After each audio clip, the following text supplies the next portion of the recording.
Alright, so I did want to rewatch this game before I made this video. That's why this is out a little later than it probably should have been. But that's fine. So offensively, I thought Udo actually looked really, really good. I was a little bit concerned about this one. Because sometimes how Minnesota likes to do things is kind of like, well, we're going to go with the veteran until we absolutely can't. Unless it's Dakota Dozier, that it's like, well, it's clear we can't, but we're going to keep doing it. But every once in a while that kind of happens. I was a little concerned. I was like, well, I didn't think Wyatt Davis played the worst in his week 1 debut. So I was like, is Udo better than this, or are we doing that same veteran thing? And Udo is better than that. Udo looked pretty good. I think the interior offensive line actually looked pretty good as a whole from the starting point. The tackles could have looked a little better. Mostly just Rashad Hill. I think O'Neal did fine. But Rashad Hill is still, Rashad Hill. They do need Darrisaw back badly, just from a talent perspective. And Kirk, I think, made a bad couple of reads. Not good, because, obviously, you don't want your quarterback making bad reads.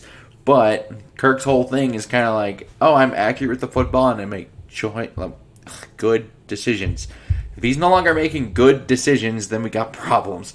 But it is only one preseason game, so I'm not willing to just throw everything out the window. But not a great promising sign early. Talking about things like that, not going to freak out about the play calling just yet.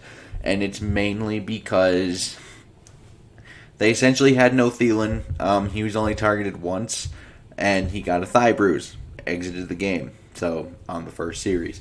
So, kind of no Thielen, didn't have any Justin Jefferson. Dalvin Cook obviously didn't play, so it was your starting offense minus your starting left tackle, your 3 best weapons, essentially. So I'm not going to freak out about the play calling. It's also the preseason, so it wouldn't be too shocking if they aren't even just keeping that under wraps since they have a new offensive coordinator.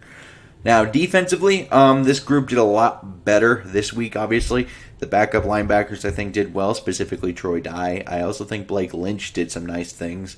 Breland can play, and running backs only averaged 3 yards a carry while Pierce and Tomlinson were on the field, something they didn't have last year.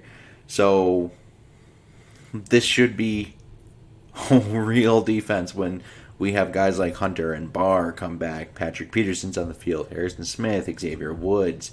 Like, when all of our guys are on the field, this thing should be good.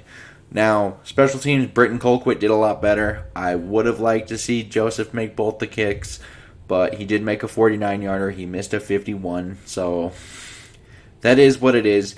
And something I probably should talk about is this backup quarterback thing. So, Kellen Mond didn't play that great, nor did Jake Browning. However, I still kind of want to see Kellen Mond with, basically the cast they're putting Jake Browning with before I would actually make a decision on whether or not they need to go get a veteran backup quarterback. And it's mainly because, even if you look at that game, on that crucial 4th down, I guess crucial, right? It's a preseason game, but technically a crucial 4th down, Kellen Mond is throwing an out route to A.J. Rose. Not good. So, I would kind of like to see him throw to guys like Chad Beebe and, like actual receivers, but like not running backs, essentially. Or not running backs running out routes. I don't know. I would just like to see it first. We probably won't, but it is what it is. I'd like to know your guys' comments down below.